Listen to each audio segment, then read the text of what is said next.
dalam tafsir pimpinan, surah ini diturunkan di Madinah. Dia panggil suratun madaniyatun. Surah turun di Madinah. Ayat dia pun tentang ujian, tentang pertembungan di antara walak kepada Allah dengan walak kepada orang kafir. Naqala al-ijma'u ala dhalika ghairu wahidin minal mufassirin. Ramai ulama tafsir telah menukilkan ijma' bahawa surah ini madaniyatun. Dia kita tengok madaniyah ni surah dia panjang, ayat dia panjang. Surah dia pun pendek sebab dia masuk dalam mufassal, duduk yang akhir-akhir. Mengandungi 13 ayat. Ayat dia 13 saja. Surah Madaniyah ayat dia 13. Tasmiyatus surah. Nama surah ini. Nama surah ni Al-Mumtahanah. Dia boleh baca dua tu.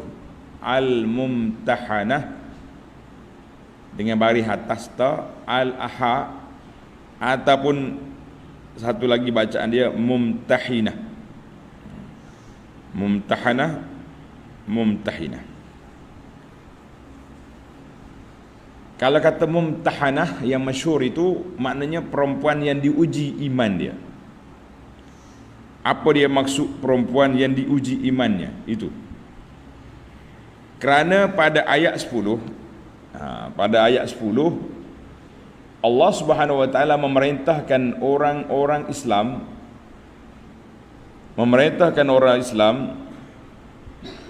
apabila ada wanita-wanita perempuan yang mengaku beriman datang berhijrah. Mana wanita ini berhijrah daripada Mekah mari ke Madinah. Muhajirat ilal Madinah. Maka kita diminta supaya menguji keiman mereka. Dalam ayat 10 Tuhan kata, ya ayyuhalladzina amanu idza ja'akumul mu'minatu muhajiratin famtahinuhunna. Bila mari orang perempuan hijrah, mu cek, uji iman dia. Jika mereka mengetahui bahawa perempuan-perempuan wanita yang berhijrah itu, muhajirat itu beriman, maka janganlah mengembalikannya kepada orang kafir. Jangan hantar balik ke Mekah. Dia sudah beriman, suami dia sudah tidak layak lagi untuk bersama dengan dia. Kerana perempuan-perempuan yang beriman itu tidak halal bagi orang-orang kafir sebagai isteri. Kita mari duduk Madinah. Kalau suami dia nak ke isteri dia, sayang, engkau masuk Islam, hijrah mari Madinah, boleh ambil balik. Islam bukan merampas isteri orang, tidak. Tetapi ada SOP dari sudut perhubungan. Mana boleh orang mukminah duduk di bawah kafir? La. Dan orang-orang yang kafir pula tidak halal bagi mereka sebagai suami, maka terpaksa dipisahkan. Maka urifat hadhihi surah, terkenalah surah kita ini dalam kitab-kitab tafsir, kitab-kitab hadis, dan tertulis dalam Quran, dalam mushaf dengan nama surah Al-Mumtahanah, makna perempuan yang diuji. Kata di Ibnu Hajar dalam Fathul Bari, wal masyhur, dengar ni pelajar, ini untuk pelajar yang ambil perhatian. Wal masyhur, yang masyhurnya surah ini boleh ada dua bacaan,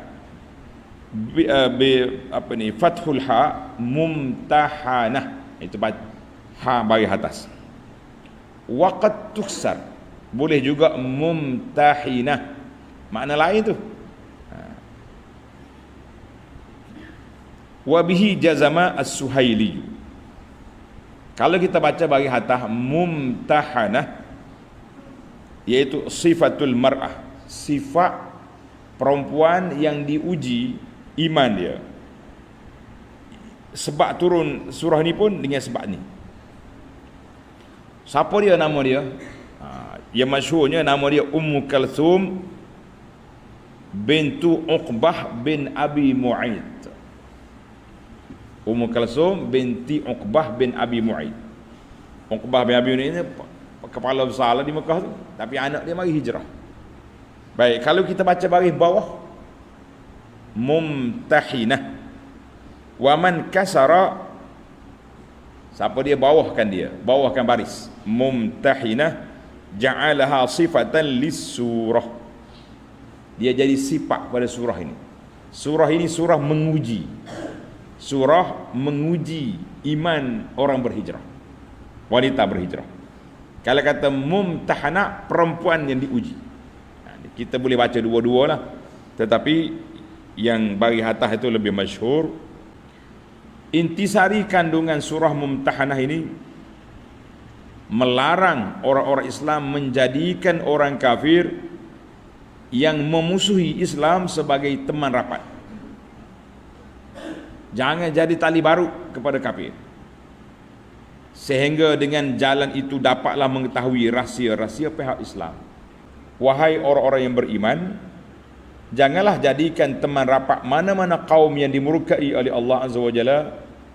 Mereka telah hilang harapan mendapat kebaikan akhirat, sebagaimana berputus asanya orang-orang kafir itu di dalam kubur. Ya, jelaslah kepada kita, ini penjelasan daripada apa? Daripada Al-Quran, daripada muqaddimah kita ni. Baik, sekarang ni kita berpindah kepada maqasid as-surah, objektif surah ini. Surah yang ada 13 ayat ni, Mumtahanah ni, nak bincang tentang apa? Itu dia panggil maqasid. Maqasid tahzirul mu'minin, amaran keras kepada orang-orang yang beriman, min ittikhazil musyrikina awliya, jangan ambil puak-puak kafir sebagai wali, sebagai teman rapat, sebagai penolong dalam nak mengalahkan umat Islam. Jangan ambil. Itu dia panggil objektif surah. Maknanya kalau kita kata surah Mumtahanah ni, ini cerita dia. Adapun surah yang kita dah selesai semalam, Al-Hashri, itu cerita tentang Bani Nadir. Jadi para jemaah sekalian, kita kena nampaklah hikmah kenapa setiap surah tu ada nama dia. Maknanya banyak ayat-ayat, terutama surah yang panjang, dalam surah tu ada banyak isu, tapi bila ada nama surah itu, mesti ada sesuatu yang istimewa di situ tentang perkara yang dinamakan surah itu. Macam suratul Hashri, fokus kepada Yahudi, munafiqin dengan Bani Nadir. Surah ini kita fokus kepada ujian iman seorang yang beriman. Kita nak tengok di antara ujiannya, kita tengok dalam munasabah nanti, munasabah surah Mumtahanah dengan suratul Hashri, insya-Allah. Baik, al-an sekarang kita berpindah kepada min ahammil mawdu'at, di antara isu-isu penting yang terkandung dalam surah ini. Poin penting dia apa? Yang pertama, tulis ini, kita letak nombor untuk mudah nak atur. Al-awwal, nahyul mu'minin an ittikhazi a'da'illah, larangan orang mukmin daripada mengambil musuh-musuh Allah dan musuh-musuh mereka sendiri, orang kafir yang menentang Islam, sebagai wali, sebagai teman rapat, sebagai orang yang diberi dokongan dan sokongan, yang disayangi dan didokongi. Jangan. Kerana apa? Allah juga telah menyatakan karahiyati a'da'illah lil haqq. Sebab musuh Islam itu tetap memusuhi Allah, memusuhi undang-undang Allah dengan Rasulnya sallallahu alaihi wasallam. Maka Allah bagi peringatan, siapa dia berwalikan orang kafir, berwalakkan orang kafir, maka mereka akan menerima akibat yang buruk, sama ada di dunia, kalau tidak pun di akhirat. Satu. As-sani, yang kedua, Yang kedua, da'watul mu'minin ila al-iqtida' bi abihim Ibrahim. Allah panggil orang mukmin supaya mengikut jejak langkah datuk mereka Nabi Ibrahim, allazi qata'a silatahu bi abihi wa qaumihi. Dia telah berdakwah, menyampaikan Islam, ajak pada tauhid.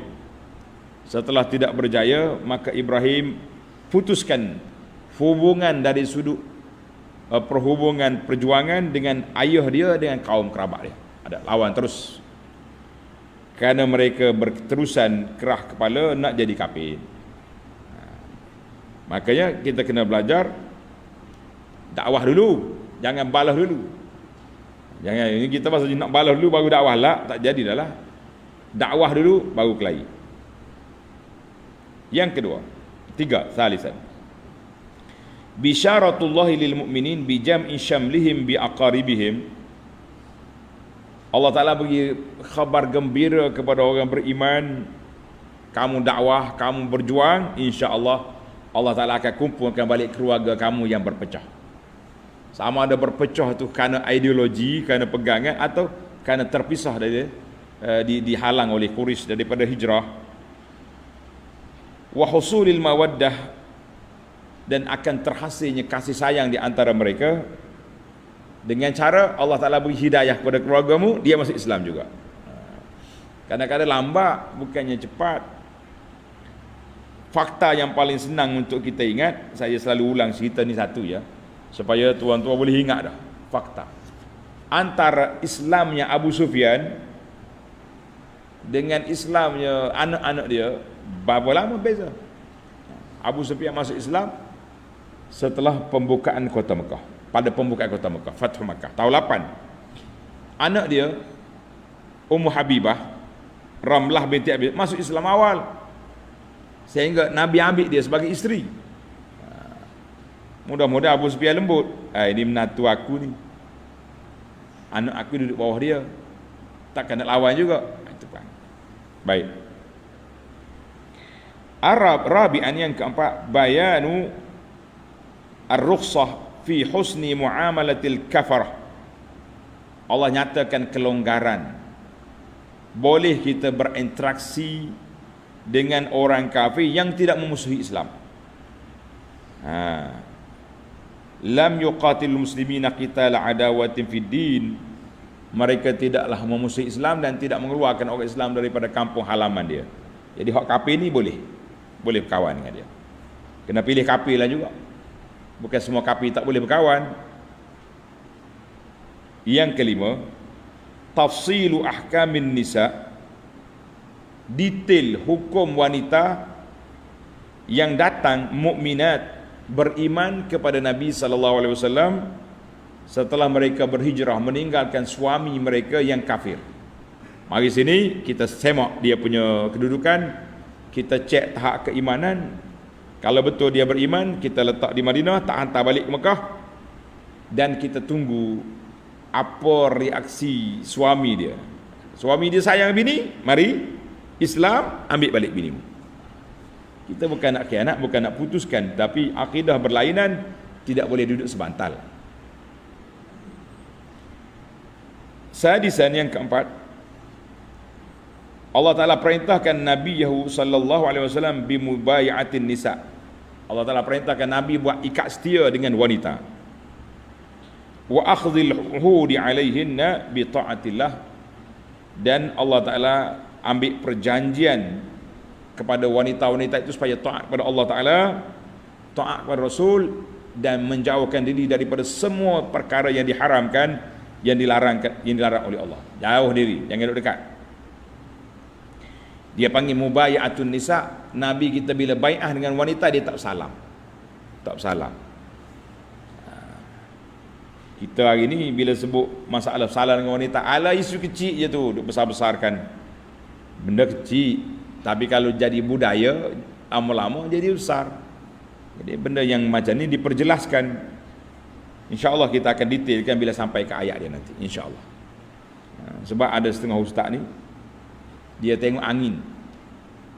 Kalau orang biasa-biasa salam, kita hentam berat-berat. Tapi kalau orang yang kita puja, kita sayang, kita cari hujah, rukhsah sana, rukhsah sini, sibuk dalam media sosial, duk sibuk tentang hukum bersalam dengan wanita ajnabi. InsyaAllah dalam sampai tempat dia nanti kita detailkan. Sabi'an, yang ketujuh, khutimatis suratul karimah. Allah Ta'ala akhir surah yang mulia ini binahyil mu'minin an muwalati a'da'illah, larangan daripada berkasih sayang, memberi walak kepada musuh-musuh Allah Azza wa Jalla. Itu 7 isu besar dalam surah yang pendek ini.